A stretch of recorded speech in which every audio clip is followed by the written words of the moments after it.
Hey guys, I'm Tim with Original Strength, and this week I wanted to show you a nice little way you can roll to open up your hip flexors and to really just smooth out the fluidity of your roll. And basically, it looks like this. So you start out in the TV watching position, like, hey mom, watching TV. And all you're gonna do is you're gonna look over your shoulder, take your leg, bend your knee, and start reaching behind you.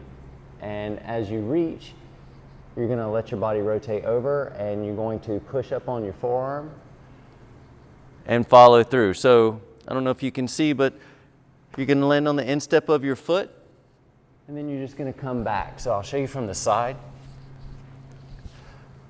So you reach, and you just come to the instep of your foot. And as you reach, you start to push up on your hand and you can follow with your neck. And then you come back. So it's here to here. And this is similar to some rolls we've done before, but here what we're working on is how fluidly can we seamlessly and fluidly push up on the hand and come back. So you're working on just how smooth you can make that roll. And when you get here, what you can do is, if you really want to open up your hip flexor, is to start to see if you can lower yourself back down to your forearm. So just a little bit of distance there, you bend the elbow, and as your body comes, your torso comes lower to the floor, it opens up your hip. Feels kind of good. Do it gingerly, slowly.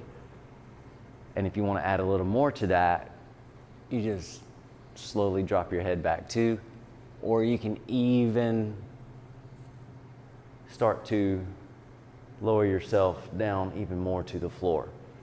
But then you just, from here or from here, you can just come back.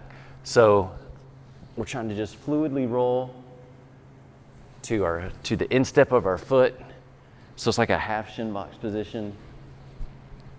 And you just see how smooth and fluid you can do this. And the reason you want to do this, well, there's a couple of reasons. One, it rotates your spine. Two, it does open up your hips.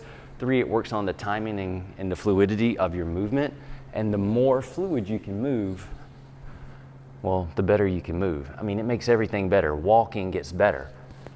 Do you know your spine rotates when you walk? And rotation is what keeps the spine healthy. So this simple little movement here can go a really long ways in how you move and how you feel in your day-to-day life.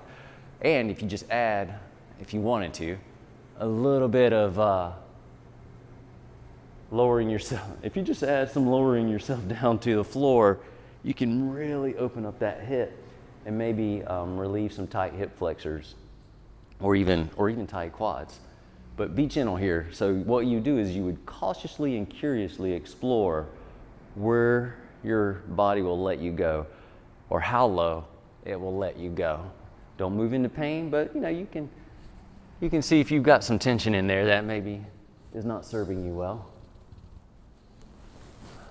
But that's it, guys. That's our tip. How fluidly can you do the half shin box, lowering your body down to the floor roll? Give that a shot. Let me know what you think. I'm Tim with Original Strength, and we'll see you next time.